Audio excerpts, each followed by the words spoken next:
So far we discussed the skin effect and proximity effect. The skin effect is nothing but it is a tendency of non-uniform distribution of the current. Non-uniform distribution of the current is called as skin effect. Whereas proximity effect is due to the two conductors lying in its same region, whenever one conductor is carrying the high currents, because of transmitting high voltages, that currents will lead to the generation of the fluxes. Those fluxes is going to link with its adjacent conductor. Mutual effect. Because of that, resistance gets increased. So, two parameters we discussed up to now. They are skin effect and proximity effect. And the third effect is Ferranti effect. The third effect is Ferranti effect. Then what is meant by Ferranti effect? So whenever this long transmission line, especially the line should be a long transmission line. So whenever this long transmission line is operated under lightly loaded condition or open circuited condition, then on the receiving end side, the voltage which is called as VR, its magnitude is observed to be greater than the sending end voltage, Vs. Where VR is the voltage at receiving end side, Vs is the voltage at sending end side. So, with the two conditions to be satisfied, called as for long transmission line, operating with open circuit or lightly loaded condition, under these two conditions, for a long transmission line, whenever it is operated with the open circuited condition, then we can observe a factor called the receiving end voltage is greater than sending end voltage. Such a phenomenon is known as Ferranti effect. If you see it here, the voltage at the receiving end side is more than sending end voltage, VR greater than Vs. In general, for any transmission line represented with its black box having two ports, sending end port and receiving end port, with the voltages called as Vs and VR. Because of the ohmic values present in the transmission line, whenever it is used, then the drops will exist, line drops will exist. Okay, so that the magnitude of VR will be less than Vs as a general case. Whenever it is loaded. But whenever it is open circuited or operated at lightly loaded condition or no load condition, this condition is very important. Whenever they are operated at lightly loaded or open circuited or no load, then we can observe a reverse operation. That is, VR magnitude will be greater than Vs. Such a magnitude observation with VR greater than Vs, especially for a long transmission lines, that effect is called as Ferranti effect. Okay. So let us see why the magnitude of that VR is greater than Vs whenever it is operated at a lightly loaded condition or no load condition. Because let us take an example for explaining this Ferranti effect. Especially as I told you, it is for long transmission line. This is the pi representation what we took here. This series impedance is having capital Z ohms, which is equal to R plus J XL. And the net admittance called as Y value is represented here with the capacitors. Since it is a pi model, pi representation, nominal pi representation, so they are equally divided and are placed one half of the capacitor nearer to the sending end side and the other half of the capacitor nearer to the receiving end side, like this C by 2 and C by 2. So the currents passing in them are identified to be IC2 and IC1. As I told you, the Ferranti effect is mainly observed whenever the transmission line is operated at lightly loaded or no load condition. Since it is no load operation, so these two port terminals are open circuited terminals. Thereby the current in these terminals will become zero, as I shown here. IR is 0. Because of this branch current or load current to be 0, this R, X and capacitor C, these three elements are said to be connected in series. carrying some certain current called as charging current. Whenever the transmission line is operated with open circuited condition and the current is observed, such a current because of no load operation is occurred due to capacitor. Such a current is called as charging current. That charging current is supplied by the source. Okay. That charging current is responsible for VR magnitude to be greater than Vs. VR magnitude to be greater than Vs. If it is known clearly, then we can go for the phasor diagram for a clear understanding purpose with KVL applied. If you check it, the voltage across this element is called as no load voltage. Okay. To that no load voltage of this capacitor, if I add the drop, then I will get Vs. Okay. So let us see. How to analyze the phasor diagram. Coming to the phasor diagram, as we told that the resistor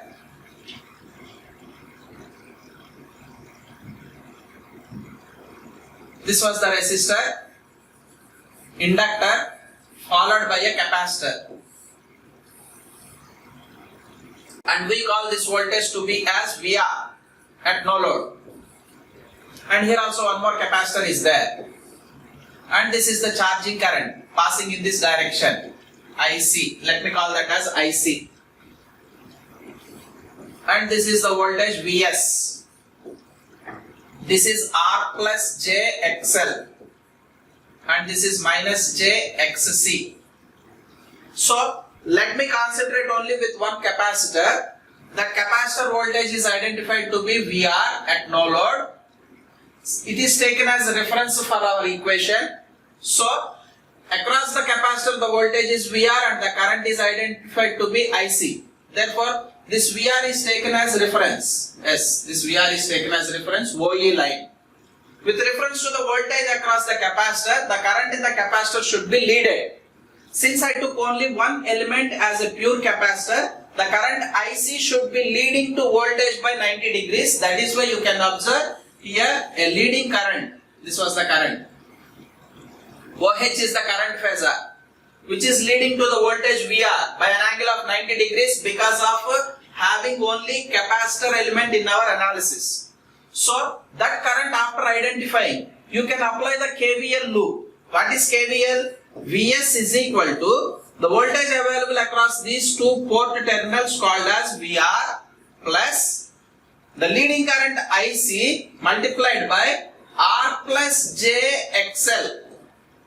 R plus J XL. So I mean to say Vs is equal to VR plus IC into R plus J IC into XL.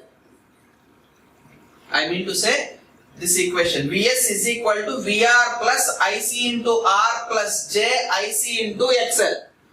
If you implement this KVL equation in our phasor diagram, then we will come to know whether this VR is greater than Vs or not as per Ferranti effect. So let us implement this equation in the phasor diagram.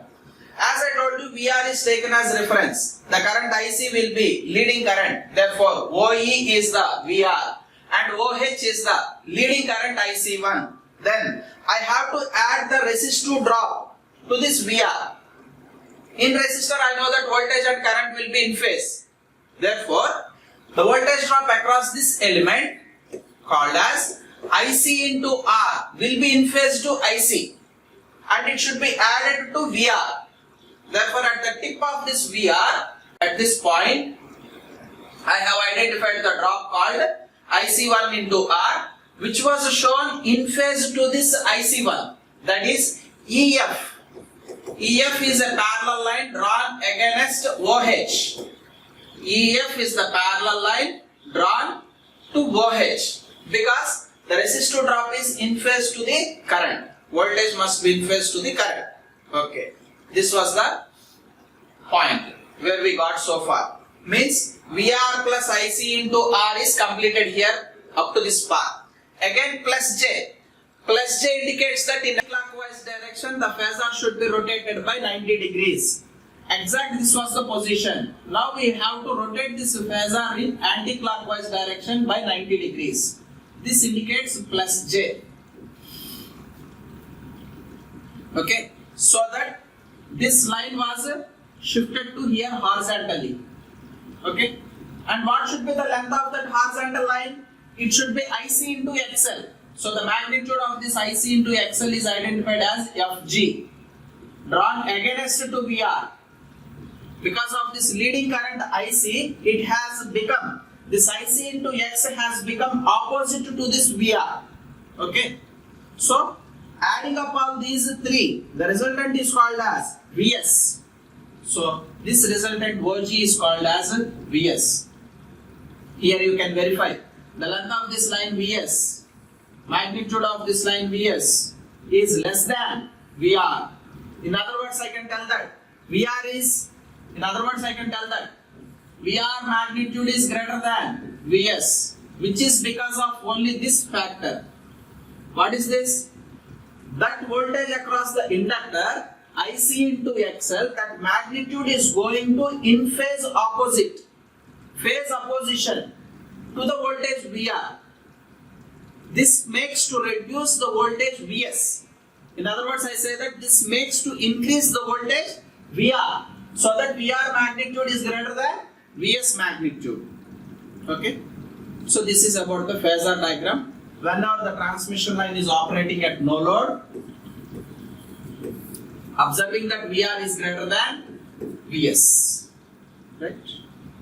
So with the help of this phasor diagram, it is very clear that VR magnitude is greater than Vs, supporting that Ferranti effect. Now let us see, for the same circuit, mathematically, whether this VR is greater than Vs or not. If at all, if that VR is greater than Vs, then the difference of the voltage between Vs and VR, see here, Vs and VR, the difference between the sending end voltage and receiving end voltage Vs minus VR, if at all, if this VR is greater than Vs, then it should be a negative term. Let us see whether we are getting a negative voltage or not. The difference of sending end voltage and receiving end voltage. Observing here, as I took the nominal pi for our explanation purpose, I took a nominal pi. The ABCD representation, we know that two-port network equations. Those two-port network equations are Vs is equal to AVR plus BIR. For a nominal pi, A is equal to 1 plus Yz by 2. And the constant B, whose unit should be ohms, its value should be Z. Because the capacitor gets divided, that is Y value. In the C, you can observe different value. But here, the impedance is not divided, that is why B is equal to Z. So that Vs is equal to AVR plus BIR can be identified here in equation 1. Vs is equal to A, what is A? 1 plus Yz by 2, AVR plus BIR. B value is equal to impedance. This is voltage equation as per two-port network terminology for a nominal pi. Okay, so for this nominal pi equation, this Vs is taken as a reference. As I am telling, the Ferranti effect is observed only whenever the transmission line is operated at no load. Therefore, the condition is to be applied. What is that condition? It should be operated at no load. For a no load circuit, the current IR is equal to 0. Whenever the current becomes 0, then in this equation, this path will become 0. So that Vs will become AVR. Vs is equal to AVR. That is 1 plus Yz by 2 into VR. Then on both sides of this equation at no load condition, subtract with VR, so that it becomes Vs minus VR, which is equal to AVR minus VR. On both sides I have subtracted with VR. Then I can write this as Vs minus VR is equal to VR of this A term 1 plus Yz by 2 minus 1. So the meaning of this is plus and minus will be cancelled and Vs minus Vr, the difference of the voltages, Vs minus Vr is equal to Yz by 2 into Vr. Plus 1 and minus 1 get cancelled. Yz by 2 into Vr. We know the complex impedance and complex admittance. Since they are distributed elements for the long transmission line, per unit value of the ohmics are given. Z is equal to R plus J XL, where XL is nothing but omega L. This L is inductance. Small l is inductance. Henry's per meter length. This small r is resistance. Ohms per meter length. Small r and small l are the small letter indications represents they are distributed elements whose units are ohms per meter, Henry's per meter. So R plus J omega L is the impedance per meter length. If you multiply it with the entire length is nothing but S meters. Capital S here represents the entire length of the line. Capital S is equal to the entire length of the line. Whenever this per unit value of the ohms is multiplied with capital S, then we will get the overall impedance capital Z. In the same lines, Y is equal to 0 plus J omega C Vc. Vc is 1 by Xc. 1 by Xc value is omega C. So that Y is equal to J omega C. Small c indicates that it is the capacitance as a distributed element per meter length. Farads per meter length. Whenever it is multiplied with the entire length of the transmission line, then I can say that total value of the admittance. So that in the expression Y and Z, there are total values which are to be represented with per unit value multiplied by the lengths. Substituting the same thing here, for a lossless line, assuming one more assumption that for a lossless line, the resistance is 0. Therefore, the impedance is written as Z is equal to 0 plus J omega L into S. Yes, this is the value.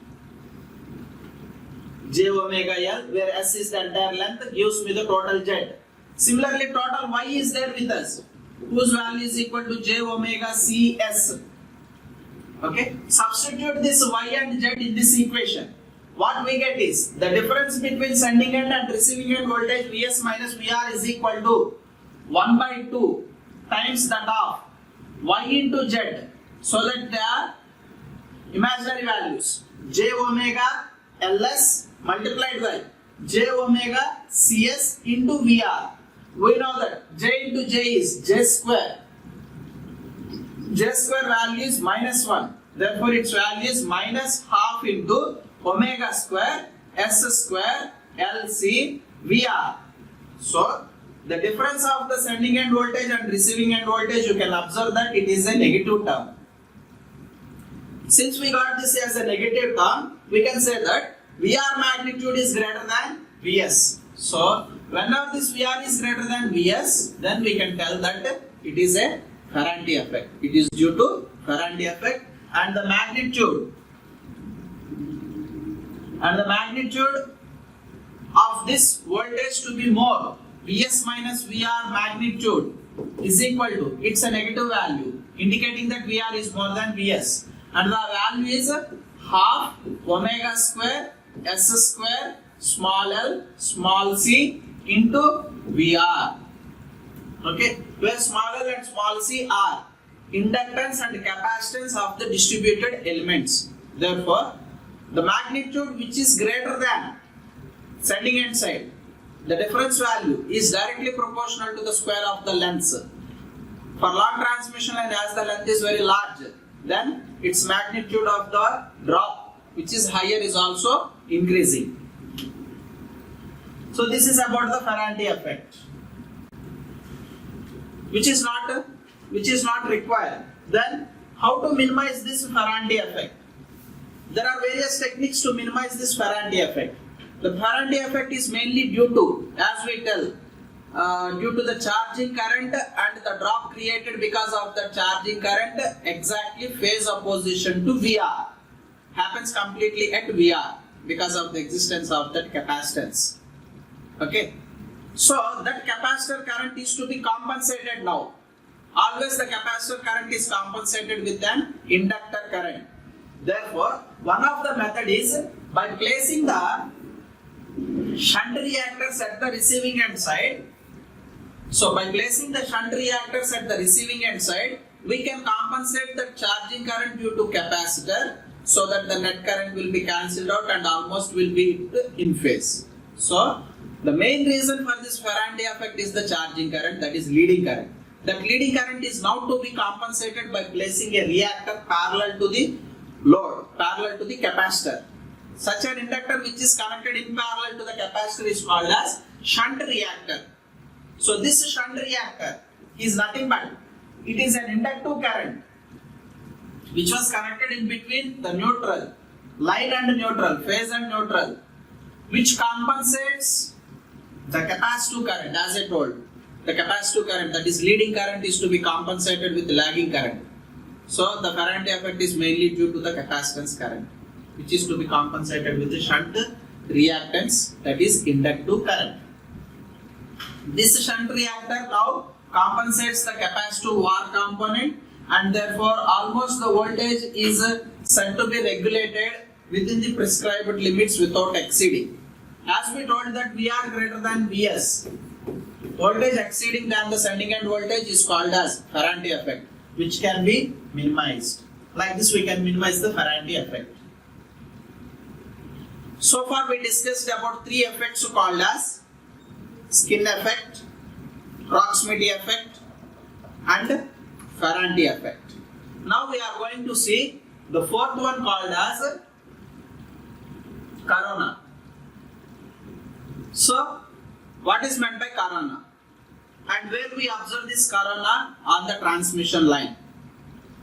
Whenever the transmission line, that is long transmission line or medium short, whatever the transmission line it is, whenever the transmission line is used to carry the high voltages, at that condition, around the conductor, the air was present. Surrounding to that conductor, the air gets ionized. Okay. Slowly the air will lose its insulating properties and starts breakdowning its dielectric property. So that slowly the air surrounding the conductor gets ionized and start carrying or passing the electrons in the air. Okay. So that a visual glow appears around the conductor. A visual glow appears around the conductor. If still it was increased, then in addition to this visual glow, a hissing noise can be observed. A hissing noise can be observed around the conductor and leads to the formation of production of ozone gas.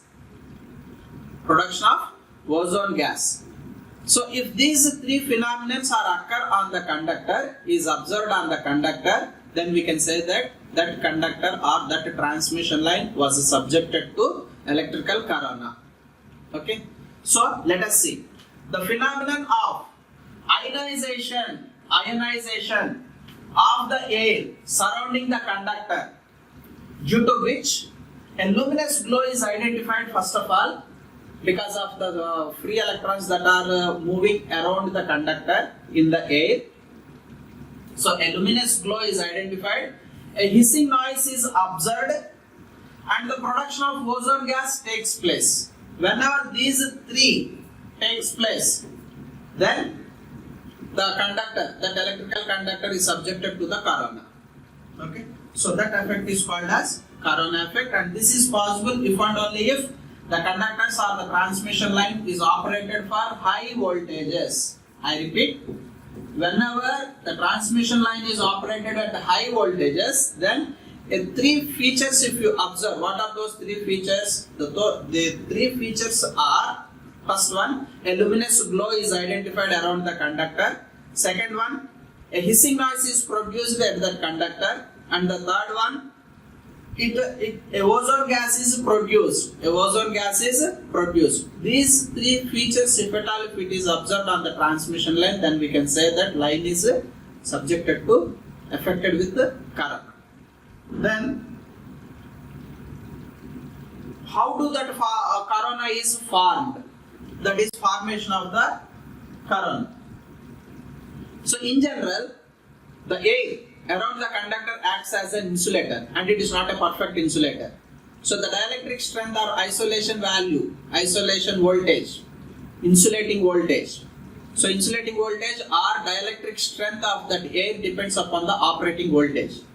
So up to certain values of the voltages, the air acts as a perfect insulator. Okay.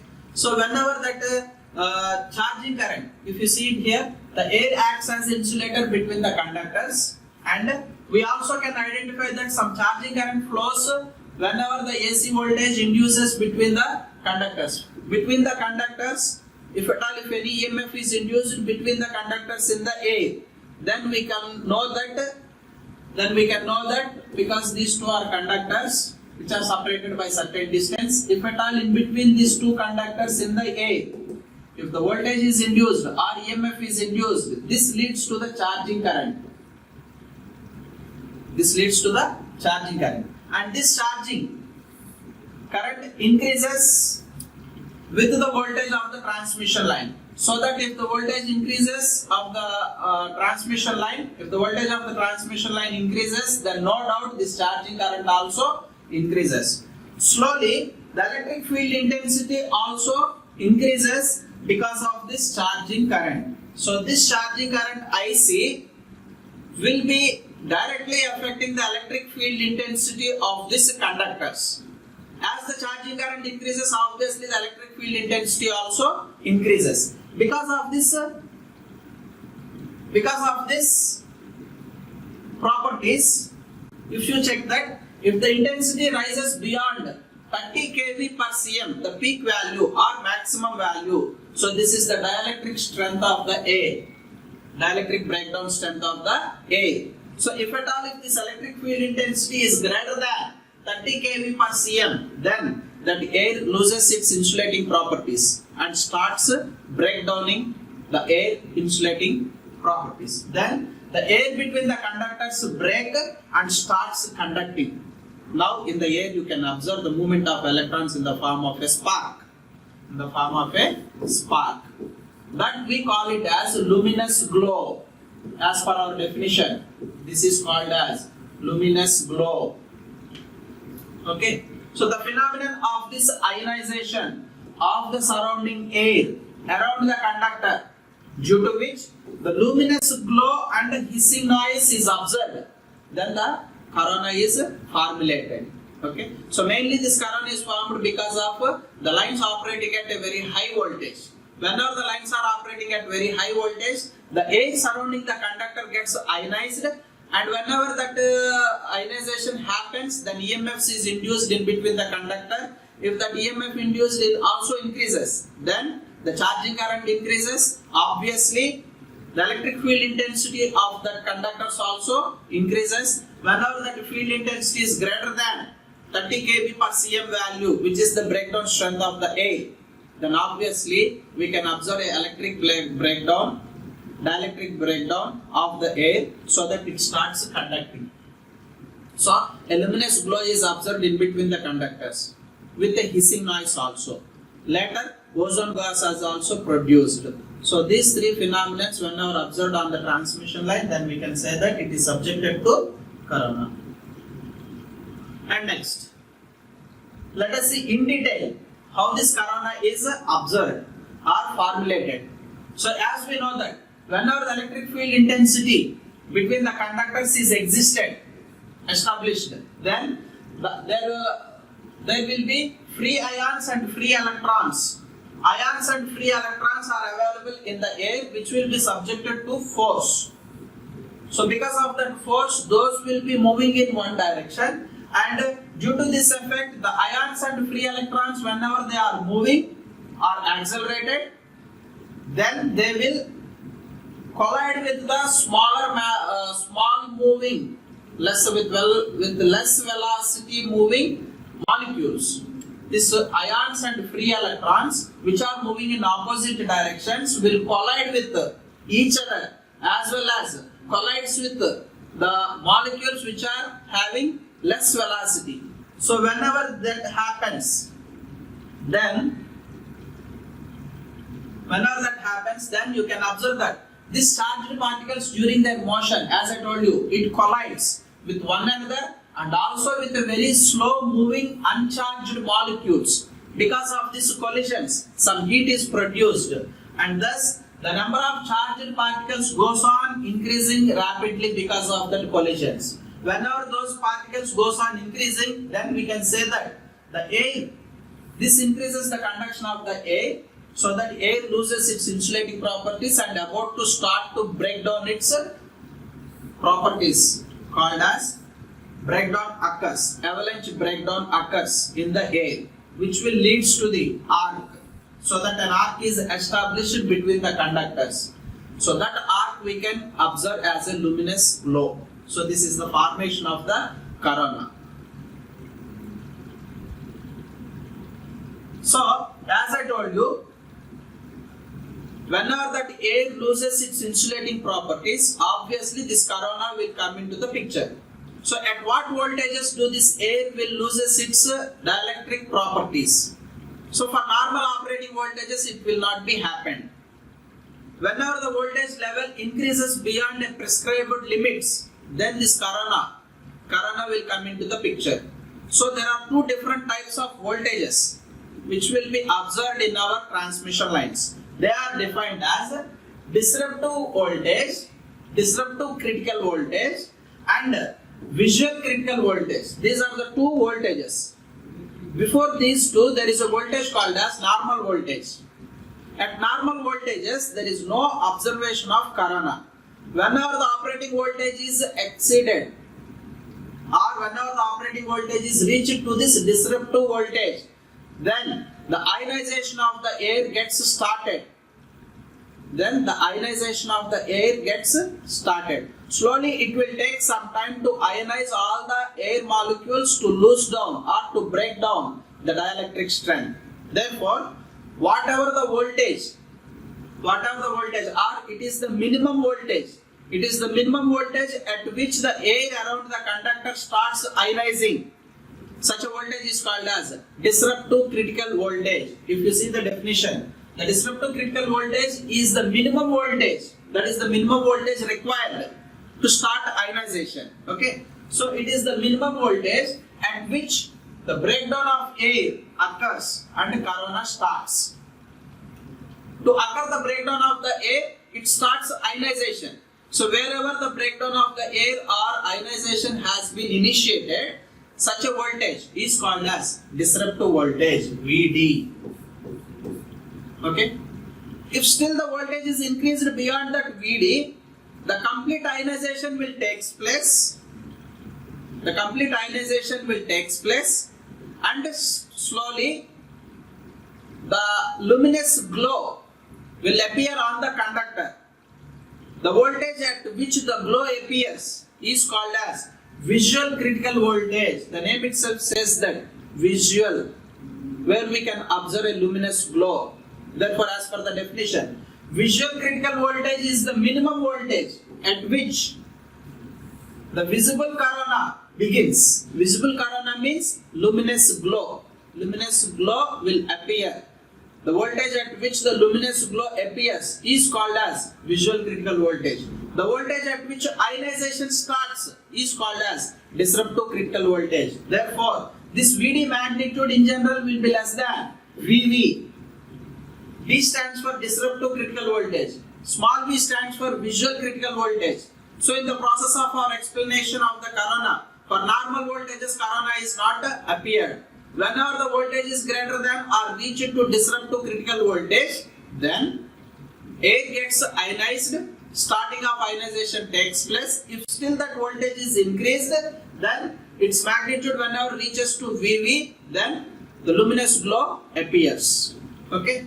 So in general, the visual critical voltage magnitude will be greater than disruptive critical voltage.